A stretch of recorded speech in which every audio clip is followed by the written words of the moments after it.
Good morning. Welcome everybody to our annual members meeting. Thank you for joining us at this year's event.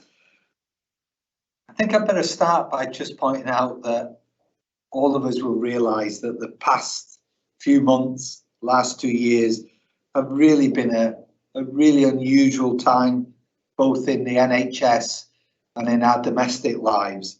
And there's certainly many changes to the way we live and work, and it's all in response, of course, to the COVID-19 pandemic. For some people, those changes have been very difficult to adapt to. And as a trust, we've also had to embrace new ways of working, communicating with our colleagues, patients and the public, and including the way we're holding this meeting today. I think Teams has now become a normal part of working life for many of us. So today's event, the annual members meeting, should provide an opportunity for trust members and everyone with an interest in the provision of local healthcare services to find out more about the work that we do here in the trust, our highlights, our achievements and our challenges from the past year. And these will be presented to you, and plans for the year ahead will also be outlined. There will also be an opportunity, as we do every year, for members of the public to ask questions, which will be answered during the question and answers session of the agenda.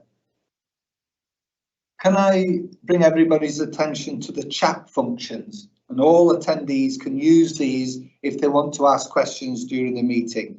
And if possible, we'll answer those during the question and answer sessions. If we cannot answer the questions, if there's any technical issues or a requirement for more data, for instance, then we will follow those up and make sure that whoever asks the question gets the answers. We'll also publish the questions and the answers on our website.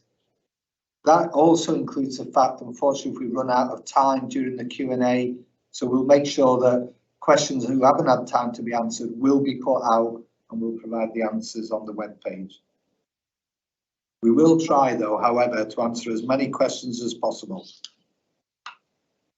If you get any technical issues, please don't worry. Just come out of the meeting and then come back again.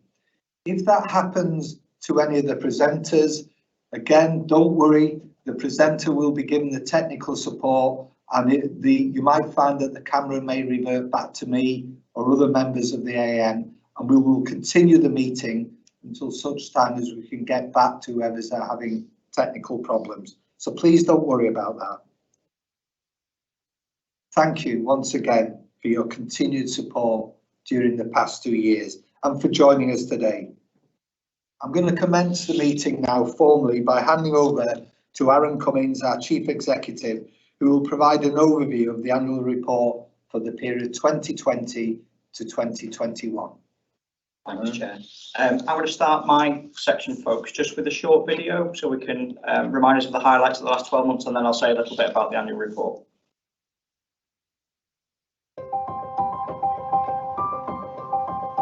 The year 2020 to 2021 was an incredibly challenging and transformative one for our trust. COVID-19 had an enormous impact on patients, families and colleagues. We were completely humbled to see the selflessness and bravery of colleagues in our hospitals and in our community teams, who in many cases literally put their lives on the line to care for our patients.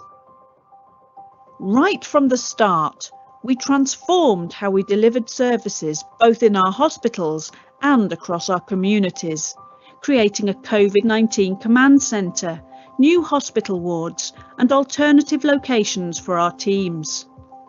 Everyone got used to communicating digitally, and our i3 team developed COVID-19 dashboards so that we could accurately track patients through the system. Our award-winning digital antibody and swab testing services saved thousands of admin hours. To keep everyone safe, we had to restrict hospital visiting, and colleagues wore personal protective equipment. Where possible, we held consultations and appointments online or over the telephone, and we introduced iPads and phones on hospital wards so patients could keep in touch with their loved ones. We saw the suspension of a number of non-urgent services, but continued to provide urgent appointments, cancer appointments, and urgent surgery. The Hive was developed to bring together learning, tools, and skills to enable our staff to bring about improvements. Our staff networks were productive during the pandemic, and we were especially pleased to appoint our first ever race equality lead as part of our commitment to being actively anti-racist. We worked productively with our partners across the health and care system to manage our pandemic response, rolling out testing and vaccination programmes and continuing to work on our Bay Health and Care Partners strategy. Finally, the new hospitals programme gained momentum, and we are now working with our partners on creating new hospital facilities for our local communities.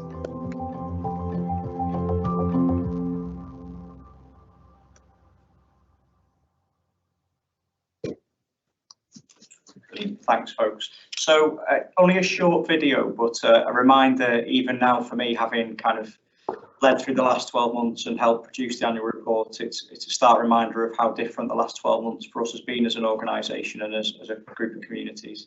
So hello, my name's Aaron Cummins. I'm the Chief Executive Officer here at University Hospitals of Morecambe Bay. Many thanks to Professor Thomas, Chairman, for introducing the meeting. And just to recognise again, it's really unusual. This is the second annual members meeting that we've done using this kind of event on Teams. And I have to say, whilst we do our best, it is absolutely no replacement for the way that we've traditionally done our annual members meetings here in the Bay, particularly the market stalls, events and opportunities for communities to meet with our teams and kind of ask some questions that we don't get into as much as I'd like actually under this format. But I'm really looking forward to, at some point, and hopefully for the next AMM, to going back to the structure that we had for our annual members meetings, because I know a lot of you and us found those really productive and helpful. But we'll do the best we can again today to make sure that we articulate what we've done over the last 12 months, as the chair said, some of the successes and the challenges. I'll end my update with a little bit on the future focus for this year. I say this every time I do an AMM. It's really unusual that it's November time now, so we're 8 months or so into 21-22, and we're talking about a year that ended 8 months ago, and you know, that can feel a little odd sometimes when we do these things. So I'll try and keep focused on the period that we're reporting on, but inevitably I'll also talk about this year and what the future looks like for the trust. So a general overview from our annual report from 2021. I'm going to have to start with a massive thank you. I'm incredibly proud of the work that our colleagues have done over that 12-month period and continue to do. And I'm equally really proud of the work our wider partners have done in Bay Health and Care Partners, our place-based partnership, and also now increasingly across our integrated care system in Lancashire and South Cumbria, in managing through the COVID pandemic. And you'll have seen lots of examples in the video of the kind of things that we've had to do differently over that period to keep each other safe and to maintain access of services for those patients that have needed us. And I know we'll have time to reflect and review as we look at a post-COVID world for us as an organisation and as a group of communities. I will hope history will tell us that we did a good job as an organisation. We did what we should and could have done. And I'm sure there are lessons for us to learn, and I'm already seeing some of those play out into this year. But it is a recognition, and a massive thank you from myself as Chief Executive, Professor Thomas as Chair and the Board, for all of those colleagues that have contributed to what you see laid out today in the annual report. You can also see that some of the areas in the annual report we've had to deal with alongside the COVID recovery and COVID work is a continued focus on our improvement work. You saw the Hive and the Bee that came across, so post-COVID recovery of things like theatres investment at Westmoreland General, or the way that we've initiated new wards and departments and the way they work at both of our sites at Royal Lancaster Infirmary and Furness General Hospital. And also a big thank you for our digital colleagues in particular about the way they've helped support our community teams and the leadership teams and others, either working remotely or from home, or just delivering care in a really different way. And as we look to this year, what we're focusing on now is making sure that we deliver, those patients have been waiting a long time as we build back our services, that we get to those patients as quickly as possible. And the board's also focused on our improvement work that's required as a result of some recent CQC inspection activity, which I'll say a little bit about later, and responding to the system reform agenda, because we're part of a big system now. I mentioned Bay Health and Care Partners and our ICS. So a massive thank you to our colleagues, but also a reflection of other work that we've had to do over that 12-month period and some of the future work we're going to have to do, particularly in that system reform space. So for those of you that are familiar with the Trust, you will know that we build our plans each year along something called the 5 Ps. So our patients, people, our partnerships, our progress, and making sure that we're taking forward our performance in the right way. And I'll try and just articulate for a few minutes some of the things that we've done under each of those areas of priority that the board sponsored. So our priority over 2021 was absolutely on our patients. So we've done an awful lot of work as an organisation to make sure that we created the right environment to deliver safe care and that we could deal with the COVID-19 pandemic effectively. So we've had a huge amount of work done by our infection prevention teams. We've completely restructured the way that we manage the flow of patients through our wards to manage that infection prevention. You'll hear our wards described now using colours, so red, green wards, to indicate how infection is featuring and how we manage that safely. And we've also made sure that we've invested in some elective capacity. So while we've got big waiting lists, I'm really pleased with the work of our capital teams and estates teams, Kate, our Chief Operating Officer, Chris as the Finance Director, working together to put some additional capacity in our organisation, predominantly on the site that I'm now sat at, which is our Westmorland General Hospital site. And again, just reiterating the work that our digital teams did to enable some of the care we provide to be done very differently remotely, using tablets or phones or telephones. Focusing on our people, the second priority that the board agreed for this past year was ensuring our colleagues' health and well-being were at the forefront of everything that we did. We cannot deliver the good care that we need, and we can't deliver the services we aspire to without a workforce that's of sufficient number, appropriately skilled, and happy in their jobs. Actually, colleagues, want to work in an environment that's a great place to work. And whilst we don't always get it right, I'm really pleased with the work we've done on our inclusivity and diversity agenda again. You saw the appointment of Hannah Chandersingh as our race equality lead. And our networks have been really pivotal to supporting colleagues over this period, including a restatement of our ambitions at board to be anti-racist purposefully, to be effortlessly inclusive, to eradicate bullying and harassment, to deal with those issues that our staff and our colleagues tell us need addressing. We haven't stepped away from that agenda even through the COVID pandemic. Which is why it's pleasing for me as the Chief Executive that when the staff survey results were reported back in March, we can see that we've still managed to keep some of the improvements going in those areas, and that generally the board are pleased with where the Trust sits in comparison with some other organisations in NHS in the staff survey. So scores for equality and inclusivity, for support by management, all feature positively in that report. However, we still have much more to do, particularly on that inclusivity agenda and the anti-racist agenda. And we still have colleagues telling us that in raising incidents and concerns, we're not getting to those issues quickly enough, and we're not feeding back on the actions that we've taken as a result. And that'll feature as part of our focused work in 21, 22 and beyond. So from a performance perspective, it's been really difficult to measure our performance over that 12 months because largely the things that we're held to account for as an organisation, things like our waiting list targets, the referral to treatment, or RTT it can be called, or 18 weeks sometimes it's referred to, or the 4-hour performance targets in A&E, or the cancer performance targets.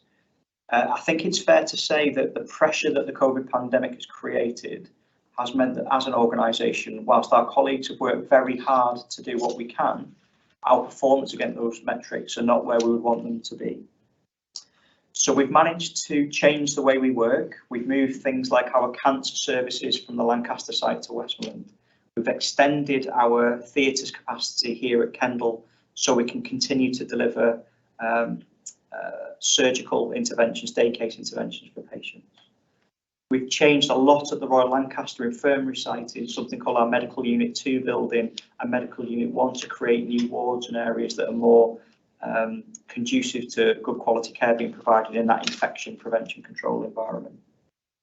And we've also pointed a lot of our improvement focus, the Hive, the B, at things like our outpatient services or our theatre services, because we know we want to be more productive and efficient so we can get through the waiting times, the waiting list as quickly as we can.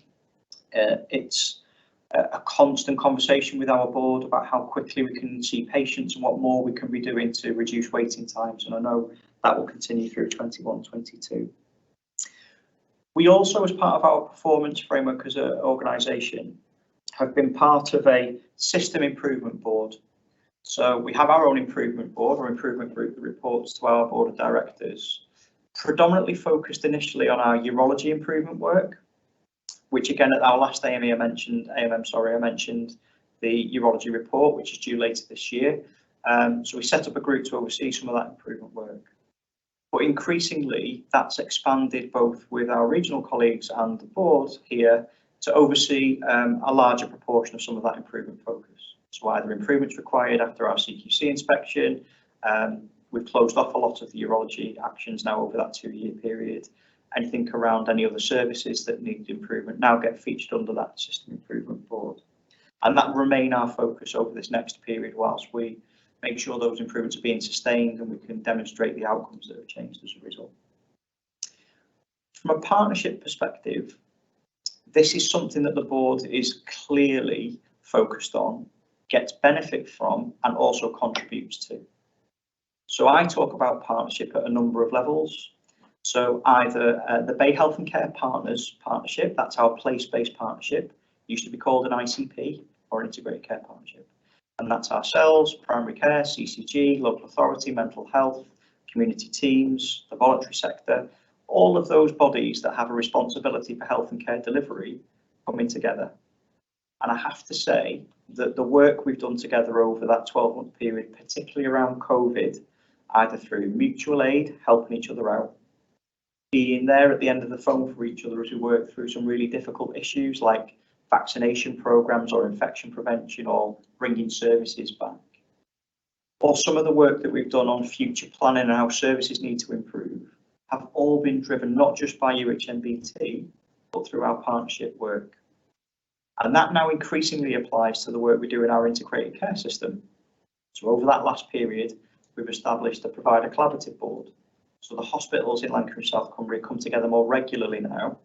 And again, particularly through COVID, things like urgent care mutual aid, where we might be under pressure and seek support from others, or critical care capacity as we sought to make sure that we had the right levels of access and staffing to deliver what was needed through the early parts of the pandemic, have all been delivered together as a group of hospitals coming together under that provider collaborative agenda. We've also created a partnership that I'm very proud of with our union staff side colleagues.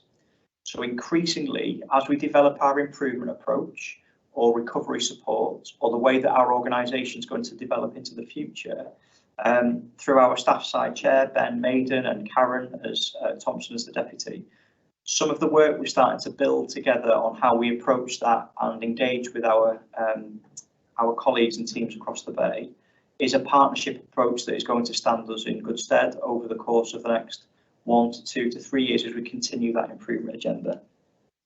And the final area that I would focus on is that focus around innovation or progress. And there are a couple of examples in the video that you will have had your attention drawn to, particularly, again, that infrastructure of that command centre and our digital way of managing across our community and hospital sites, the flow of patients, access to services, and where we need to make changes to either our staffing or the way that some of our units are working. We absolutely couldn't have done with that investment and that innovation being deployed through our site teams, our digital teams and operational teams.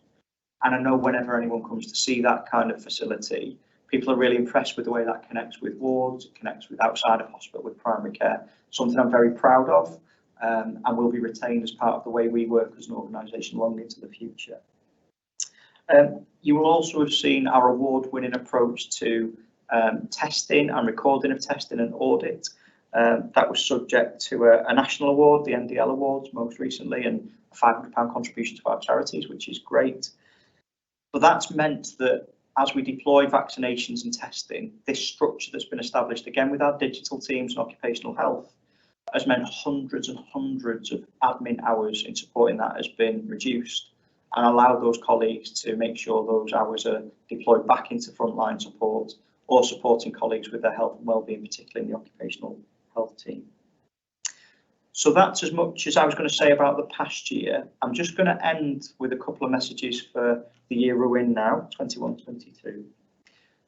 And the board has restated its very simple priorities for this year to keep us focused. So the colleague psychological health and wellbeing as a priority as we work through COVID recovery and making sure that we've got the right levels of support for our teams to deliver the good care we expect. The quality and safety of our services. So a lot of the work we've done in the last 12 months on improving our governance and assurance and risk management structures. The appointment of new colleagues, Richard Sachs has joined us as Director of Governance to strengthen some of that focus.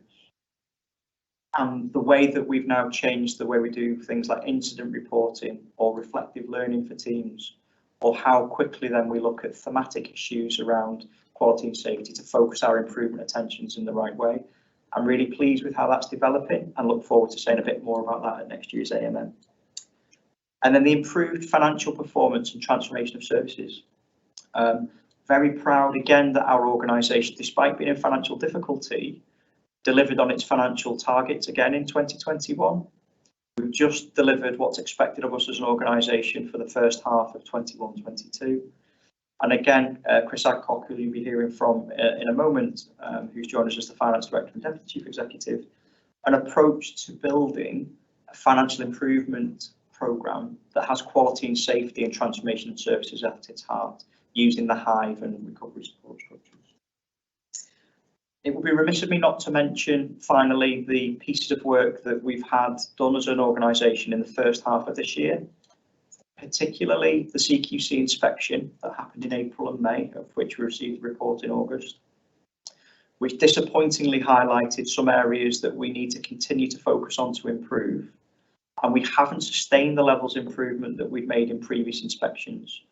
Now, I understand the context of that with COVID and the post-COVID recovery, but we can and will do better than that as an organisation. I'm very, very pleased with the response I've seen from our teams and already starting to see the improvement work develop outcomes that are changing. And again, look forward to talking a bit more about that at next year's AMM. That's led to the organisation being enrolled in the recovery support programme. So getting some additional support from colleagues at NHS England and NHS Improvement. Caroline Griffiths has joined us as the Intensive Support Director, working with me and the Executive SRO Chris for the programme. And we've built a programme of work now which will be delivered over the next period to make sure that those good improvements that we've made before and continue to make stick, and that we're clear that the outcomes we're expecting those improvements to have made, we can demonstrate really clearly. And again, looking forward to working with the team over the course of this next year to make sure that those are embedded. So we're making steady progress this year. There's lots for us to consider. We have a number of other reports that are due on issues that this board's asked for reviews on previously, like urology and trauma orthopaedics, and they will feature over the course of this year. And when they come through, we'll make sure we apply the same rigour, the tenacity and oversight on that improvement work that makes sure that when we come and talk to you again next year at this time, we can demonstrate those real improvements that have been made. So at that point, I'm going to hand over to Chris Adcock, our Finance Director and Deputy Chief Executive, who's going to present on the annual accounts. Thank you, Aaron. Hello, everybody. My name's Chris Adcock. I joined the Trust in February this year as Director of Finance and Deputy Chief Executive. I've moved up from my previous roles in the south of England to join the team up here towards the end of the financial year. I do just want to take a couple of minutes to explain the unusual nature of the financial regime which was operated across the NHS in 2020-21 by way of introduction to the presentation of the key information from the accounts that are contained within the presentation I'm going to provide today. Could we move on to the next slide, please? And one more. Thank you. So the COVID-19 emergency directly impacted on how the finances of the NHS were planned and organised, and this started to happen from the end of March 2020, right at the end of the previous financial year to the one that we're presenting today. The 2020-21 planning round was at first delayed and then suspended entirely, and the system of locally derived contracts between commissioner and provider based on national tariff income models for acute care and other established contractual arrangements for community services were set aside and were replaced with a combination of nationally determined allocations as part of a financial break-even regime. Provider organisations were advised of core block allocations, which would form the basis of their income based on an assessment of costs from the previous financial year, and were supplemented by specific retrospective COVID cost and other system top-up funding arrangements, which would be subject to audit at a later date, but would provide funding sufficient for each organisation to achieve financial balance. This and the advance payment of the equivalent of 2 months of block allocation funding in advance in April 2020 ensured that there was sufficient cash within the system to meet the organisation's obligations in the context of the break-even regime and its retrospective funding elements, and specifically to protect any risk to supply chains due to cash flow during these unprecedented times. So this funding arrangement was eventually extended to cover the first 6 months of the financial year, and as Aaron mentioned, UHMBT successfully achieved this target.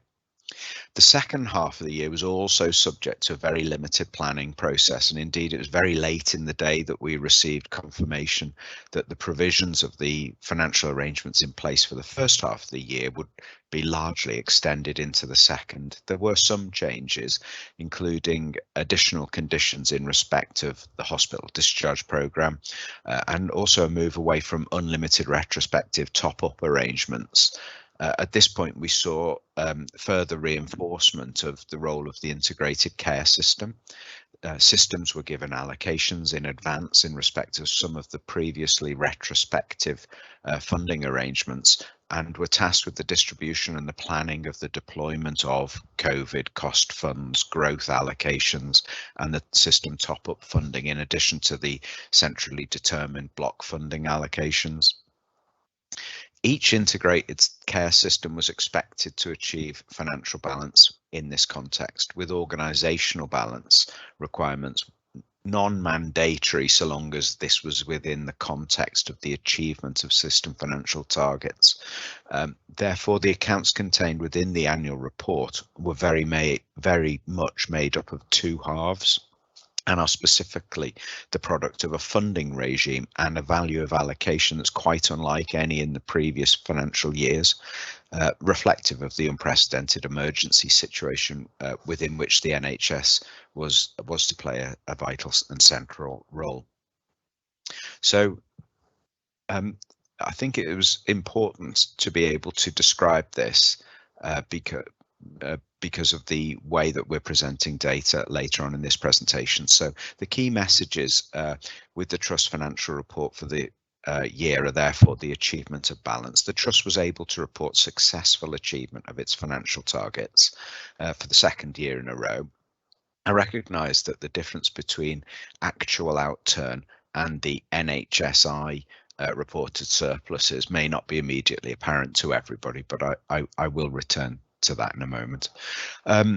The receipt of an unqualified opinion that the trust's accounts presented a true and fair view of the trust's finances. And on this point, it should be said that the emergency regime created significant opportunities and challenges in this regard, and in particular in respect of capital funding, which presented a specific challenge at the end of the financial year, and that's a point on which the auditor will refer to later in his report.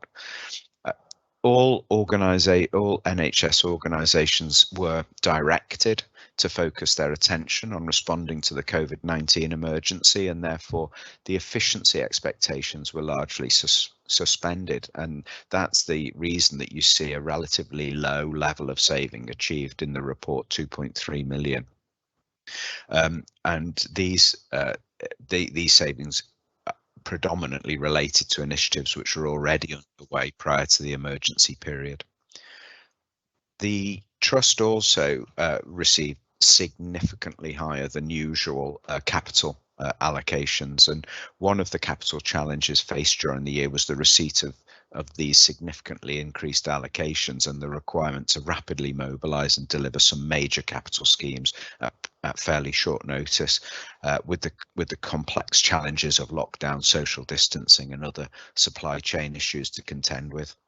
And just as the final point on this slide is to note that material change in the trust cash position, largely resulting from the issues that I've set out in relation to the funding regime and the advance payments, and the national initiative to remove NHS trust debt, and I'll return on that in a moment. Next slide, please. Okay, so and as I said, one of the reasons I wanted to spend as much time as I have on context and introduction is because the difficulty in making direct comparison between the accounts for 2020-21 and the preceding financial year 2019-20. And you can see from this slide the stark differences. As the result of the emergency funding regime that I've described, our income increased by more than £100 million compared to the previous year, and that was in line with the level required to achieve financial balance, and also to fund the specific components of our response to the COVID-19 emergency. These accounts include costs and matching income that wouldn't have been in previous years. For example, the costs and matching income attributable to the nationally led personal protective equipment PPE programme, and the trust received £7 million of expenditure and income associated with that. Should also be noted our ability to generate income through car parking and catering plus research and development activity was dramatically impacted, and the emergency financial regime also provided recompense for this, and the trust received just over £7 million of income in that regard as well. At the bottom part of this slide, you'll note that in 1920, the Trust was in receipt of around £20 million of sustainability and recovery funding. And those regimes operated in previous years was suspended during 2020-21. The need for this was removed by the operation of the financial break-even arrangements, and therefore any income which would have been attributed in normal circumstances to that funding route was incorporated in the overall income position, and that's why you see nil value in the 2020-21 column of the table. Go to the next slide, please.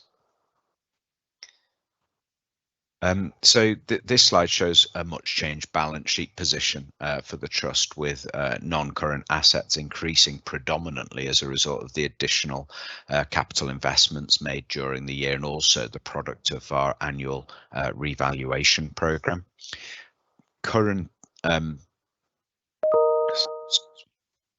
The current assets reduced as well, as the regime led to lower debtor and creditor balances between organisations, and cash balances increased materially as a result of the delays between the time difference between the incurring of expenditure on capital schemes and the receipt of invoices associated with them, and the fact that advance payments made at the start of the financial year resulted in higher cash balances throughout the period. And also the cash implications of the changes to the NHS debt funding arrangements that I described earlier. The clearance of the accumulated debt was also the major factor, resulting in the significant reduction in current liabilities, with the corresponding increase in the taxpayer's equity at the bottom of the table as the debt was converted into public dividend capital. Can I move on to the next slide, please? This is just a summary of the major items of capital investment for which funding was secured during the financial year. And next slide, please. So this slide illustrates the points I made in my earlier description of the financial position, along with the reference to the bond payment that the Trust entered into at the end of the year in order to protect the availability of capital funding for our system, and also ensure that the capital allocation was deployed in line with the purpose for which it was allocated to the Trust on some critical works. Obviously, this relates to some of the challenges that we had in the utilisation of funds in the circumstances we were operating in, and I know this is an item that the auditor will return to in a moment. Next slide, please. So this slide, although fairly small, so apologies for that, sets out some of the considerable challenges being faced in the current financial year. Once again, we have had a significantly delayed and truncated planning process for 21-22, and in the event, a half-year planning horizon, which confirmed the basis of the financial regime. Allocations and delivery requirements have been set to the end of September 2021. A further planning process and timetable for the second half of the year is only now coming to a conclusion, and this was reported to an extraordinary meeting of the Finance and Performance Committee for the Trust just yesterday. Whilst the context of the COVID-19 situation has changed in many ways, the NHS locally and nationally finds itself under very significant pressure, and with a pressing and urgent need to recover services impacted during the pandemic and address the high numbers of patients on waiting lists, which grew so significantly during the earlier phases of the pandemic. And whilst we maintain our critical focus on the management of our working capital balances, and we look to continue to improve our processes and performance to ensure that we can make timely payments to our suppliers, we must also rise to the challenge in front of us, which requires that we re-establish and enhance our efficiency and improvement planning arrangements and our delivery arrangements, and the establishment of our sustainable financial improvement programme, which will underpin our financial strategy for the next 5-year period. Aaron's referred to this. We're tying our approach and our strategy to our overall quality and safety improvement agenda, and this is work that we're supported with through the Trust Recovery Support Programme. We're consolidating our efforts through that route, through the Recovery Support Programme, and working with our colleagues and stakeholders to deliver and sustain our objectives in this way. So thank you for listening, and I'm happy to take questions at the appropriate time on the agenda.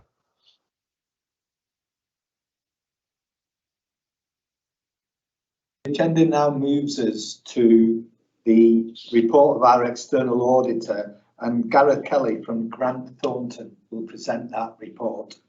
Over to you, Gareth. Thank you, Michael. In terms of the presentation, just first of all, a massive thank you for the opportunity to present our sort of high-level findings from the 2021 external audit. In terms of the key outputs from our work on the accounts, we reported that to the Trust Audit Committee on the accounts audit back in June, and we completed our value for money work back in October, and again we presented those findings and were able to conclude the 2021 audit at that stage. So again, just for all key stakeholders, just a recap on, you know, I'm the engagement lead signing off your annual report and accounts, and what are my sort of key responsibilities that I need to discharge in doing that. Firstly, it is around giving an opinion on the Trust financial statements. It is secondly, giving commentary on the adequacy of the Trust's arrangements for securing value for money. Now the framework has changed, and I will touch on that, the NEO framework from April 21 has changed the basis of our VFM work. So we'll touch on that as we go. And then the third area of consideration is the use of wider statutory powers and under the Local Audit and Accountability Act 2014. So what that means is whether or not there's any issues that are coming out that are so significant that we require the trust to respond to us, usually in a public arena, be that through statutory recommendations or a public interest report. But as in 2021, we did consider the use of wider statutory powers, and we are continuing to revisit that in early 2020 to consider how the trust is able to effectively respond to some of the significant quality, clinical and governance challenges that it's facing, particularly in the context of its underlying overall financial position. So again, that's something that we will be revisiting in the new year under the 21-22 audit. But at the same time, we do recognise the significant work that Aaron and Chris have outlined just before in terms of the 6 core work streams that are ongoing within the recovery support programme that you've got running within the trust. And we will obviously take into account findings from the other 2 reports that again Aaron mentioned on the niche report and the trauma and orthopaedics report as well.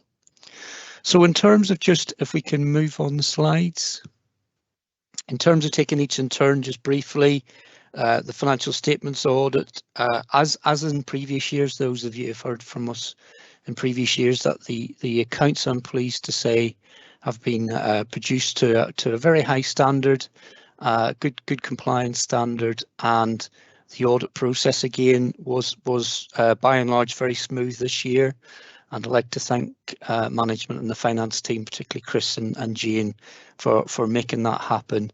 As Chris has touched on very briefly on the previous presentation, we did encounter one issue on a bond payment for future capital works on the Energy Centre. It was not material in the overall terms, 6.5 million in the context of the overall spend of the trust and in the overall capital spend, but it did present some challenges for us on the audit. But I'm pleased to say that we just agreed to differ on the accounting for that, and I am also at pains to point out that there's no issues with the regularity of that spend.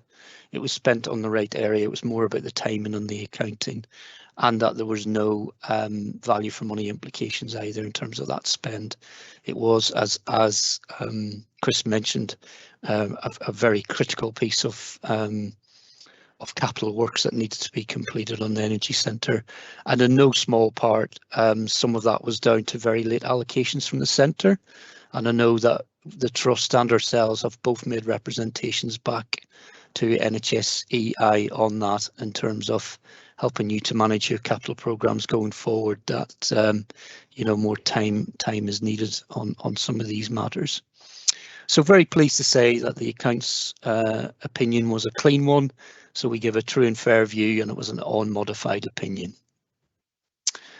So moving on to the next slide, please, Nicola. So in terms of this one, it's just to highlight to you that we've moved away from a binary sort of VFM conclusion that talks about, is it a clean opinion, is it except for or adverse, and it's moved to a more commentary based reporting. So in my auditor's annual report, which again is available to you through the trust, we've given a very detailed commentary across the 3 new criteria areas. But I think one of the key things that's on this slide is just pointing out that the new framework has allowed us to provide a lot more freedoms in terms of setting the local context. So we have done that, and particularly the partnership working that you're doing across both the Bay and at Lancashire and South Cumbria level. So just moving on, on the slides. It's just to highlight to you the change in terms of the categories, and the new categories in the VFM work that we covered this year covered governance, financial sustainability, and how you're improving economy, efficiency and effectiveness in the delivery of your services. So again, moving on, Nicola, in terms of our key findings on the value for money conclusion, then, because we've moved away from this binary sort of conclusions, those of you will recall that previously we had given an adverse VFM conclusion in the past on the financial sustainability position of the trust. I suppose this year that's been replaced by a significant weakness and related recommendations, and it's really, as it's outlined there on the slide, about how the trust continues to work on its workforce and delivery of services, working with its partners to look at sustainable and tangible financial savings to assist the trust getting back into financial balance in the medium to longer term. And I know that's an agenda where there's been a significant amount of work ongoing, and the trust continues to make progress, but as of 2021, it still remains as a significant weakness. And then the next two VFM areas where there was further significant weaknesses identified probably will not come as a surprise to you as a trust, because they are related to other external reviews, first by the Good Governance Institute and secondly by the CQC notice served back in May. Again, we've just highlighted that in terms of the governance arrangements and the importance of implementing the recommendations made by the GGI and the delivery of the related composite action plan. And again, we acknowledge that progress has been made on those fronts. On the clinical governance, obviously, on the back of the notice served by CQC, particularly on stroke services, we have recommended that and the trust is trying to implement that plan at pace, and it's about assuring that the appropriate escalation arrangements are in place as well. So that is all that I wish to cover in my presentation, but as I say, I'll hand back to the chair now, and we'll happy to take questions as part of the overall session. Thank you, Chair. Thanks, Gareth. Thank you very much. We now move on to the next item on the agenda, report of the Council of Governors. This report will be presented by Colin Ranshaw, who was our former head governor. Just reminding everybody here in the AM that this annual meeting is about the 2021 year, when Colin was our head governor. And I would just like to put on record, really, my personal thanks, and on behalf of the board, to thank Colin for his work as head governor during that period, and also the deputy head governor, KP. Colin, I'll pass the floor over to you. Thank you, Chairman. Wow, so much has happened in the year, as was already heard. That I originally asked for at least 2 hours to report at this meeting, but you'd be pleased to know it's been negotiated drastically down. Hello, everybody, and welcome. My name is Colin Ranshaw, and welcome to our second virtual annual members meeting. I was elected head governor and elected public governor during the period of this annual report being presented today. Excuse me.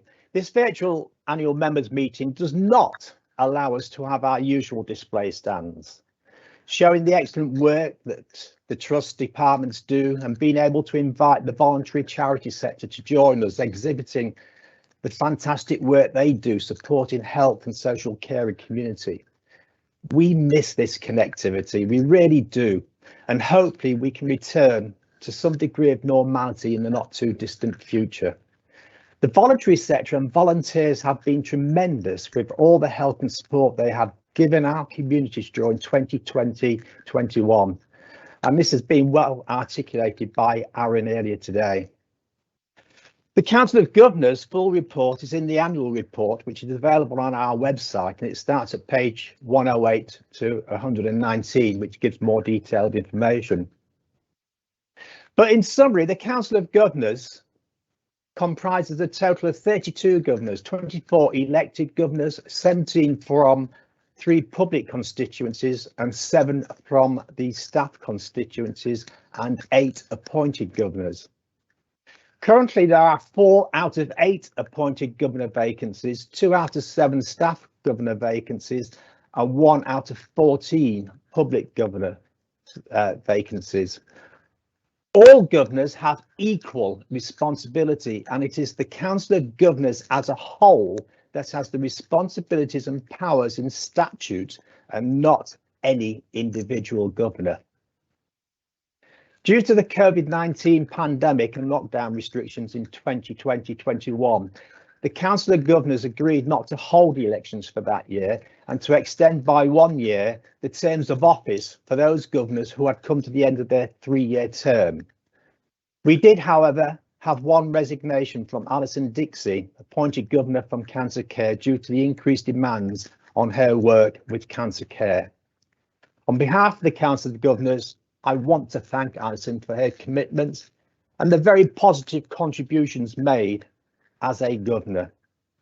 The specific powers and duties of the Council of Governors is listed on page 108, but I always have uppermost in my mind 2 major roles, responsibilities of the Council of Governors and all that we do as a council.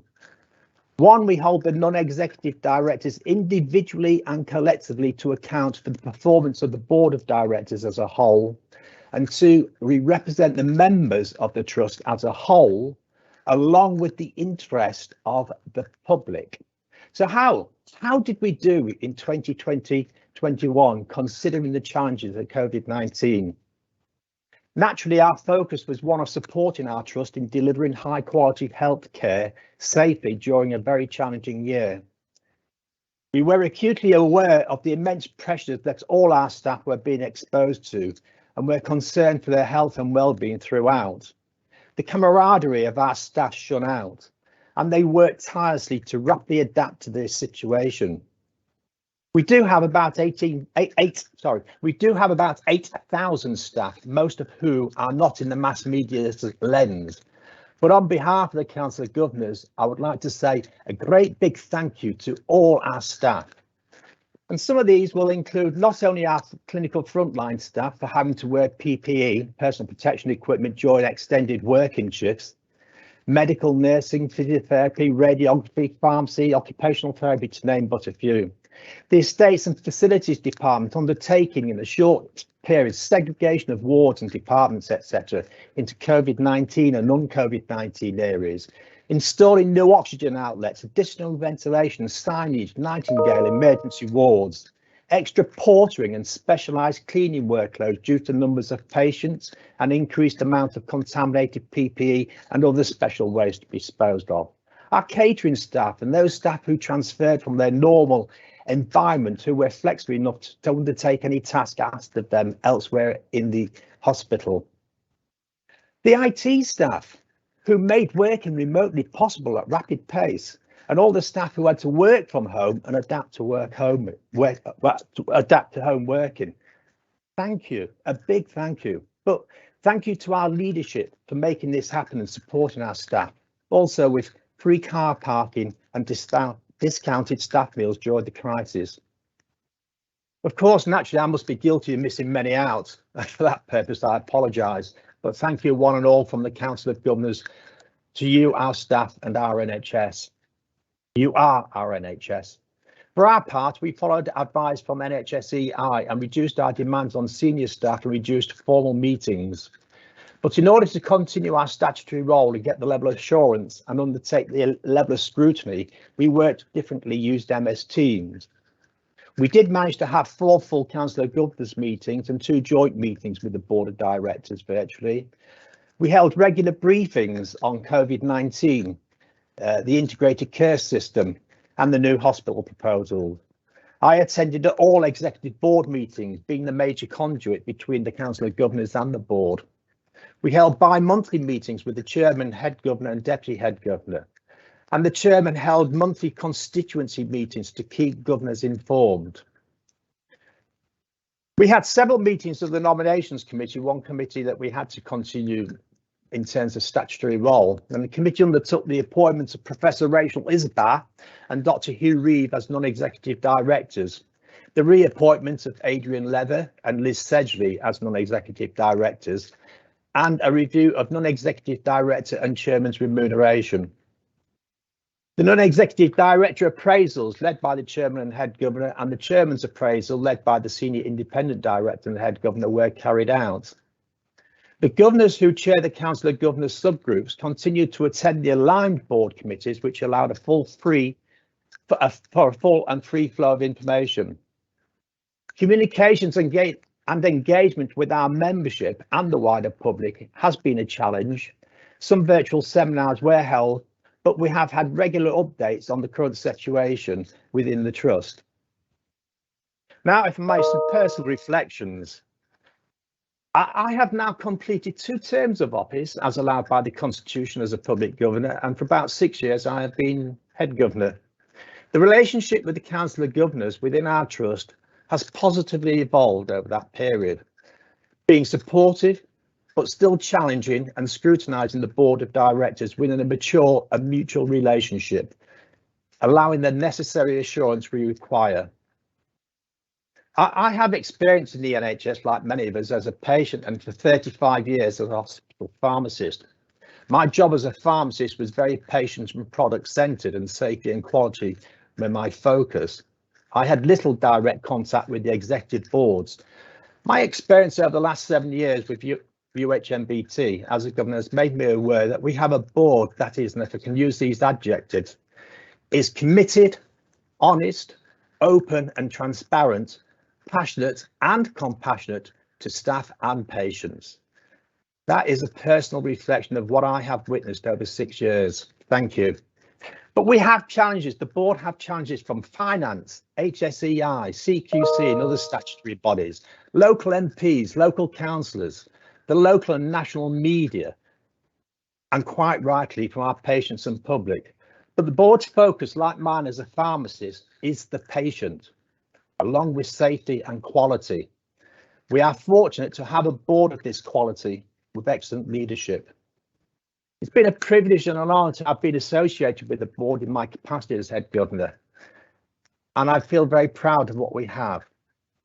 For the last 2 years, Karnad Krishna Prasad, affectionately known as KP to his friends and colleagues, has been a tremendous support as deputy head governor, and he has brought to the table the perspective of our staff.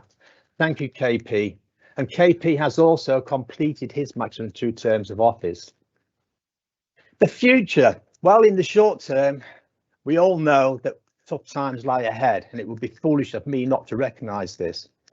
As a resident in our trust area, living in South Cumbria, I have full confidence that the NHS is and will be there for me if I need you, because you are my local NHS. It is not the role of a governor to be political, but we do have exciting times and tremendous opportunities to grasp ahead of us with the new hospitals programme and the new ICS, ICP and ICC proposals.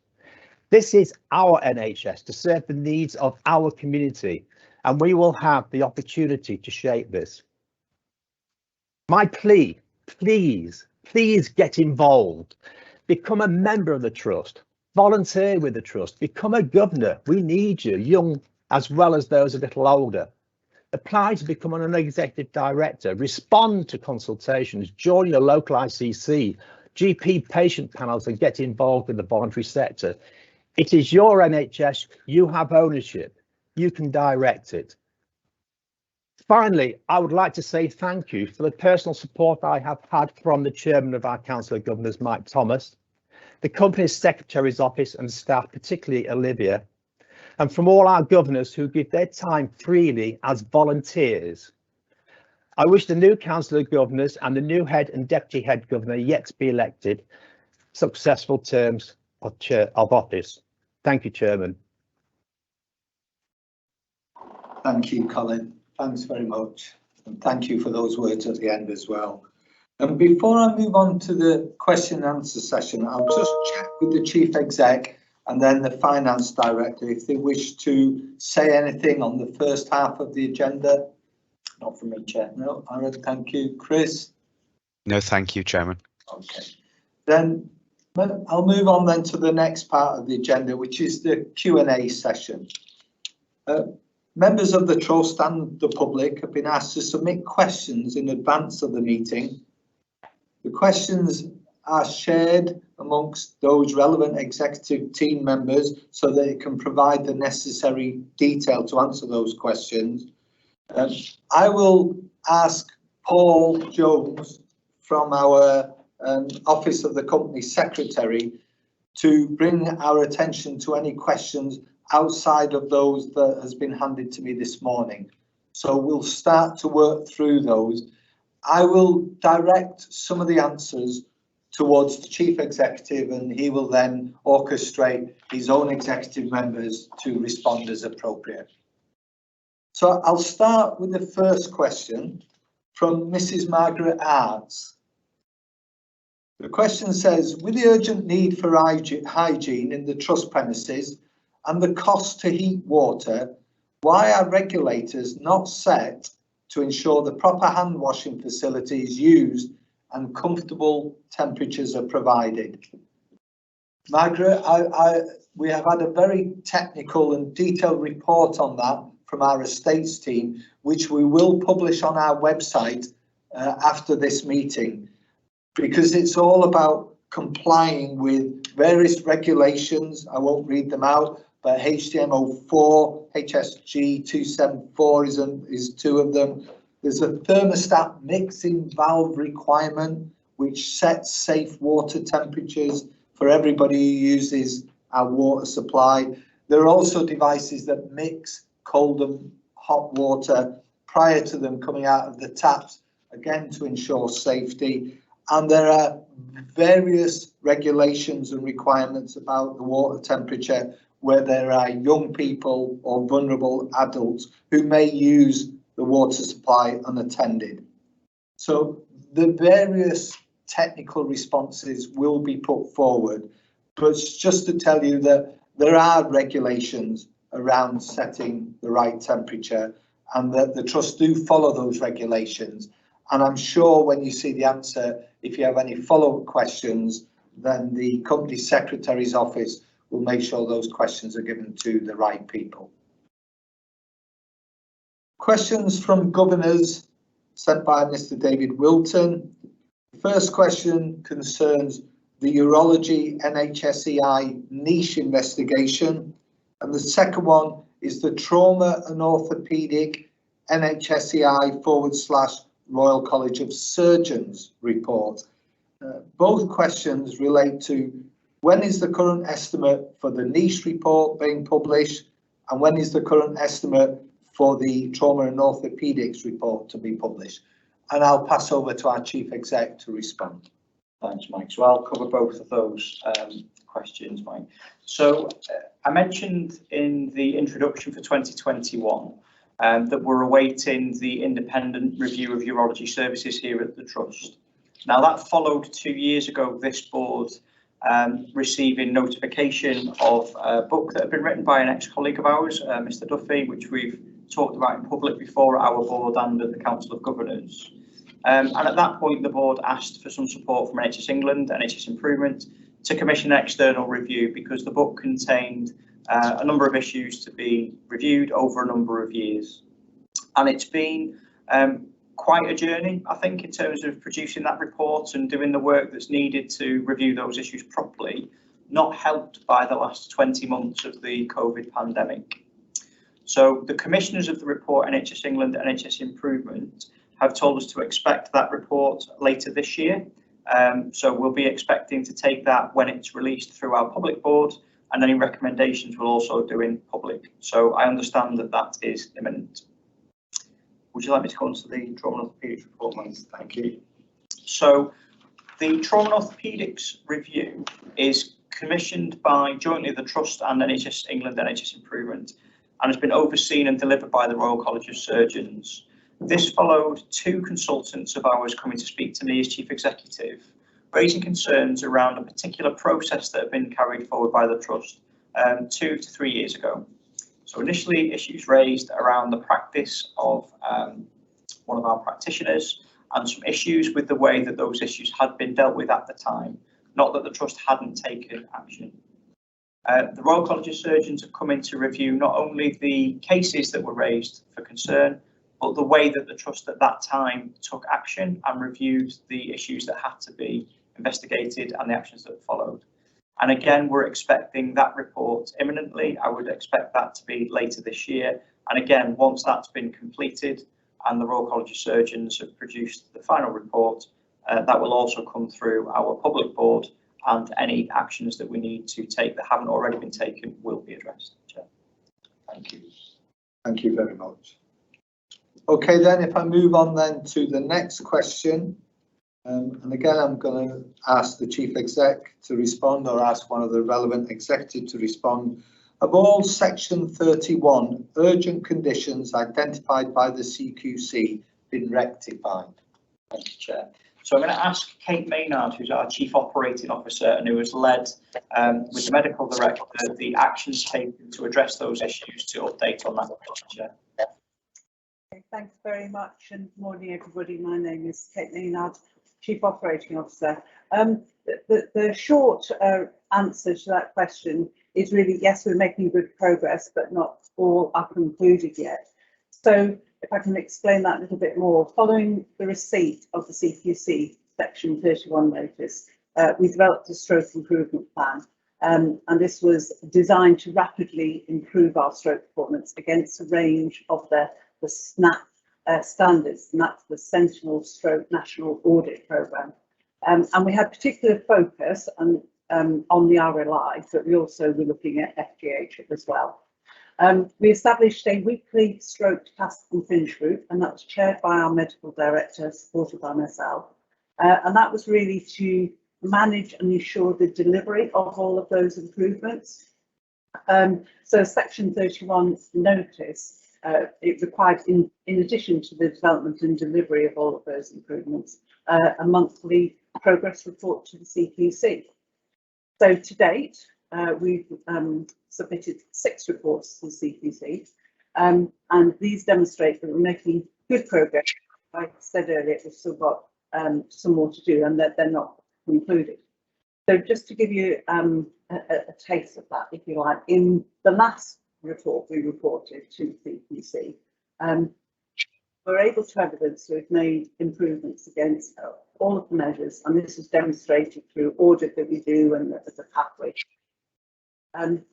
Now we're actually expecting at any point our Q2 data return from the SNAP data, and we are expecting to see some further improvements in our scores against that. So we're just awaiting that.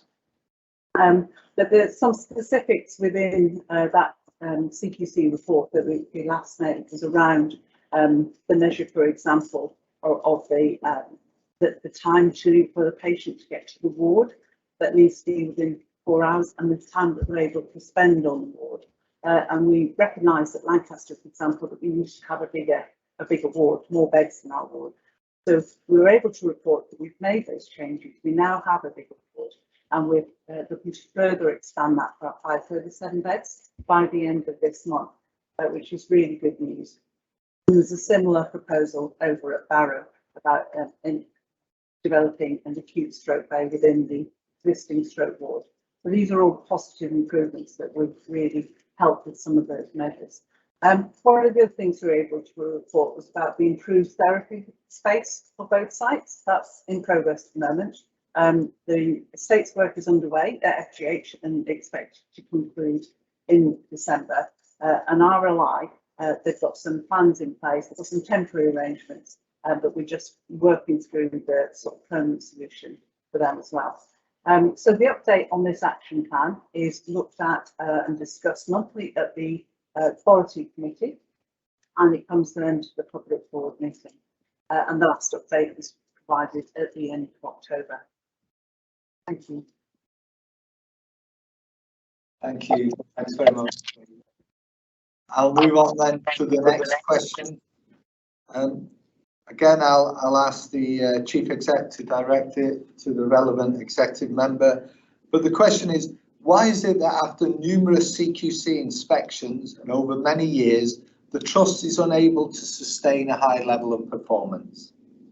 Thanks, Chair. I think that's a great question, actually, and it's something that the board and the leadership team have been reflecting on, particularly over the summer as we responded to the latest CQC review. So I think it's important to note where the organisation was back in 2014-15 as we exited special measures, as was then. We were rated as good with some of the improvement work that we'd made. But the last 2 inspections have said we still require improvement. And in particular, some of the issues we've talked about today in areas such as rating incidents, dealing with concerns quickly and well, the way that we are governed, assured and manage risks, and making sure that the improvements we deliver, we sustain. So part of the last inspection report highlighted some of those things that have managed to stick. So being rated as good for caring. So our core values of, good quality care at the ward and department level by our teams is recognised. And also some of the areas of improvement like urology, for example, over the last 2 years, the CQC reflected back that we'd managed to make those improvements and they saw those and have given us those in terms of their feedback. And there are other areas, there are outstanding areas highlighted in maternity, our surgical services and their recovery in particular were highlighted as positives. However, we have an issue of what I would call fragility and I can't think of a better word, but stickability, things sticking as they have been improved. And some of that is driven by our configuration, so the number of small sites we have along a wide geography. And some of that has absolutely been more difficult to do because of the last 20 months, or at that point, 15, 16 months of the pandemic, where we changed much of our approach in the way that we deliver services, manage risk and report on things like governance. So what the board has done in response is, even through the pandemic, we engaged, Gareth mentioned this in his report, a company called the Good Governance Institute to take what's recognised as really good practice or best practice in some outstanding organisations and help us develop the governance, assurance and risk way of working that helps us not only deal with issues we can see today, but ensure that any improvement actions are sustained and we can demonstrate outcomes. And we've completed that work over the last month and we're now into a cycle of reporting how effective that is to ensure that that's delivered. And we've also been enrolled in the recovery support programme earlier in the summer. And that's a recognition, having had conversations with our regional teams and national teams, that this kind of fragility for the Bay and not quite being able to sustain and deliver all the improvements we've made well enough to get that good rating or that sustained good rating. And I'm really pleased with the way that's developing over the last 4 or 5 months. Like I said, with Caroline Griffiths as the Intensive Support Director, Chris as the Executive SRO, we're establishing with some extra capacity and a different skill set, some different people to help us, with the leadership team, to design this programme to address the issues that the CQC have raised, but to permanently address the issue of sustainability. So we're much better placed to ensure that those programmes of work are going to stick, my words. And we have a way of making sure that that happens and we can check on that as a board. So apologies, that's a bit of a long answer, but there are some factors that mean we haven't been able to sustain those levels of improvement. But those factors have driven things like the Recovery Support Programme and the Good Governance Institute work, which the board is overseeing, to ensure that we make the improvements again, but we make sure that they stick and are sustained. So that would be the way I would respond to that question, Chair. Thank you. Thank you, Aaron.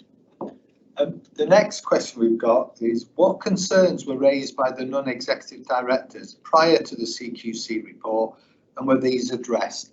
I am conscious that the CQC is in this year, which is 21-22, and will be more adequately addressed in the next AMN. But nevertheless, it's obviously an issue that we are addressing in the Trust, and it's right that that question is being asked here today. Just to give you a little bit of a background to build on the report that Colin Ranshaw gave as the head governor during that period, the non-executive directors meet together fortnightly and go through various agenda issues. We also meet monthly for a pre-board meeting. I also have a monthly one-to-one meeting with fellow non-executive directors. Non-executive directors chair the board subcommittees and scrutinise and process the information, the data that comes through those.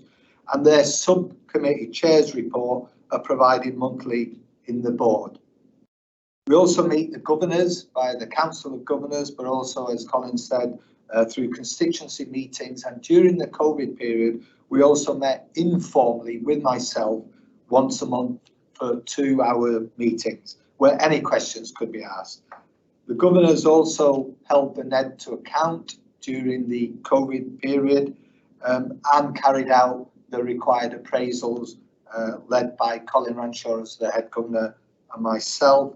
And we also, during that period of 2021, asked the GGI to come in and review our governance. So I feel fairly confident that the non-executive directors carry out their scrutiny and assurance role to the level that were required during the COVID period. Obviously, the GGI are now giving us a report which takes us to this where we are today. I'm conscious it's November and we're discussing a period that really ended at the end of March, several months ago of this year. And we've continued with that work in GGI. We were working with the transformation and improvement team, and then we had the CQC report. And the CQC report has said that we had a mature set of governors and a skilled set of non-executive directors, but did say that we should be more curious. And we've taken that on board, working with the chief exec and the improvement team, and taken on board the recommendations of the GGI review. I hope that adequately answers that question. Paul, I'm going to ask you as company secretary now to just read out any further questions that you've had. Thanks, Mike. We've had 2 questions so far.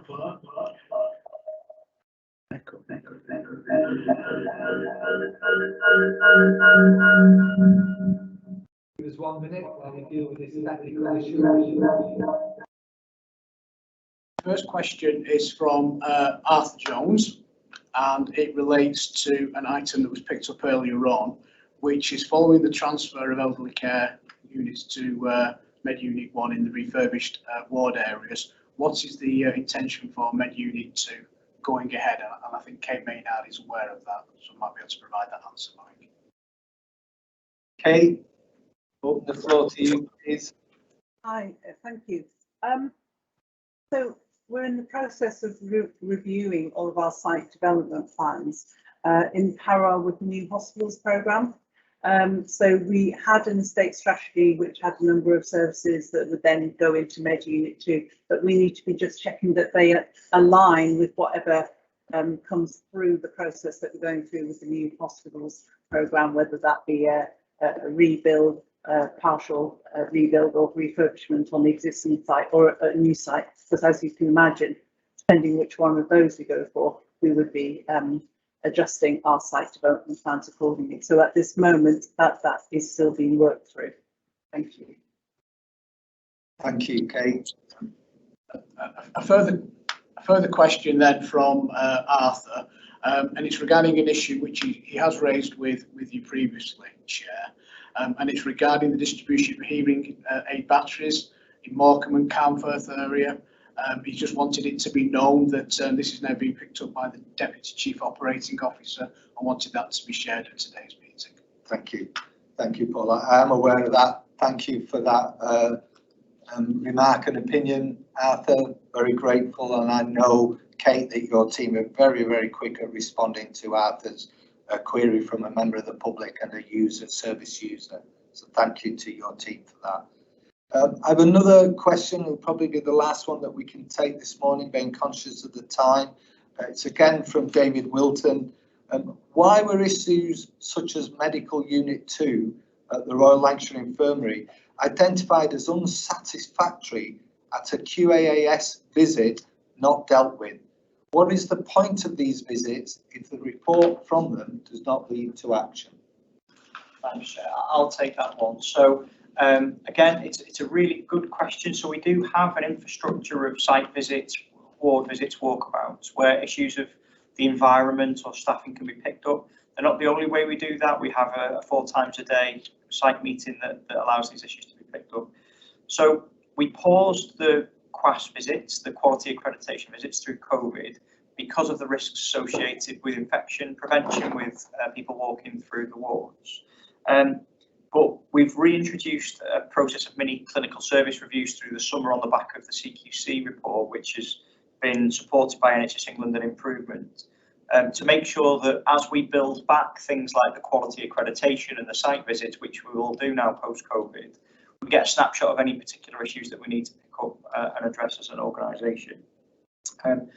My reflections of kind of missed actions or things that haven't come through where they should for us to take sustainable action, I've got 2.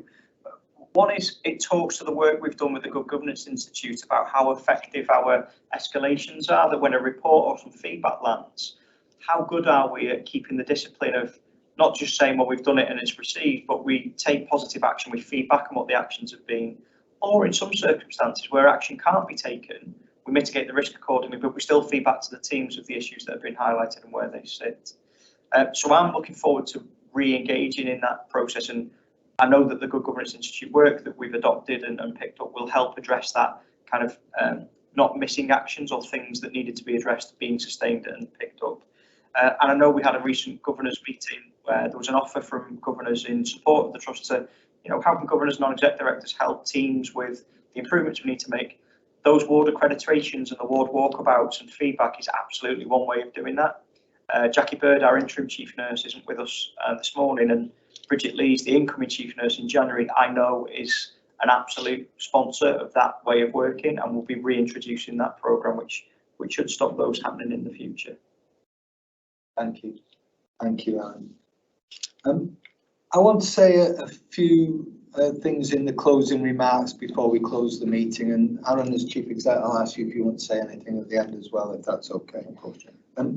The first thing is this period, this annual members meeting covers, as I keep repeating, the period 20 to 21, the period where COVID swept through the world, and certainly many of us sitting here would have had personal experience of having to deal with COVID in various ways, from relatives or close friends who became ill, and to those staff and colleagues who came in throughout that period, and as Aaron said right at the beginning, put their own lives at risk.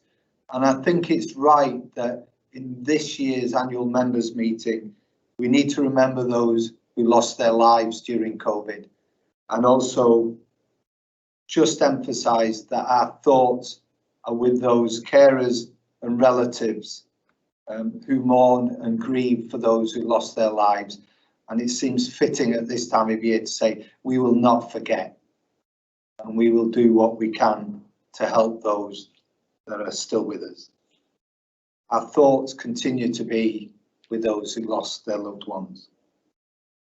And I know that many patients, carers and relatives had to deal with very, very difficult times as COVID swept through the country.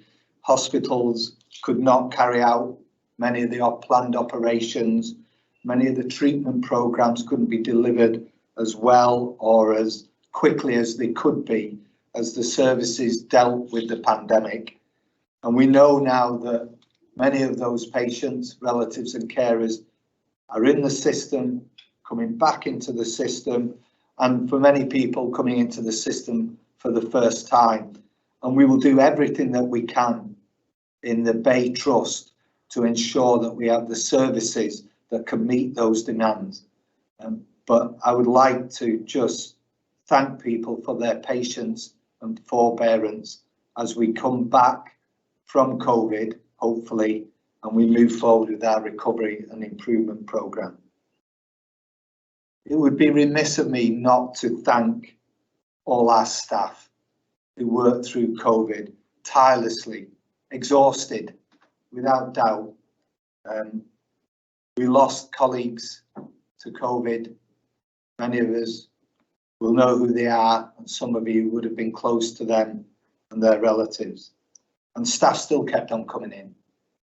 And we managed to deliver what we could, in my view, in a way that enabled us to deal with the COVID peak in a manner that contained it. So I'd like to thank all our staff for everything that they did during that year. It was absolutely extraordinary. And I went home at times absolutely moved to speechlessness by what I saw, the kindness, the compassion, the sheer hard work when I could see people were tired and they still kept on coming in. And I'd like to thank the executives who led us through that period and the board for continuing to maintain what we could as we fought COVID, and also to our volunteers and many of those people who continue to do what they could to help the trust, not least of which were the governors. In the 2 years that I've been here, I've found the governors to be wise, thoughtful, challenging, confrontative at times, but always, even when we disagreed on things, there was always that sense that it was about patience and it was about care and it was about safety. And I really felt that the governors and the trust worked together during that COVID period to take us through an exceptional period. And I cannot thank the governors enough for continuing to do their work during that COVID period. And externally, I'd like to thank all our partners, particularly our Bay partners, what was the ICP, but is now the Place-Based Partnership, the work we were doing with our CCG colleagues, our local authorities who were magnificent in helping us deal with COVID issues in the community and discharge, social care teams, and not least, of course, the NHSCI and our integrated care system members, and our local communities who gave food, who did voluntary work, who raised funds, who arranged visits, who gave gifts, who marched through the town at Barrow at one point. The local community were really, really magnificent. It seems a very, very long time now since people came out and clapped their pans with wooden spoons or clapped for the NHS. But this period of the annual review that we're holding today does cover that period, and we ought to remember it, how the NHS staff and members of the public, governors, board, everybody who were here worked together and retained our focus on keeping the service going when all around us people were very, very ill. Some unfortunately lost their lives. And finally, I'd like to thank the charities and volunteers who work with us in the Bay Partnership, and internally Phil Woodford and his team for all maintaining the communications and helping us deal with the new technology of communications internally and externally, and particularly with governors and volunteers. And lastly, to thank Paul Jones and his team, Olivia Caton, David Hayes and Nicola Barnes for organising today, for helping us deal with teams working and helping us to support our governor colleagues. Thank you.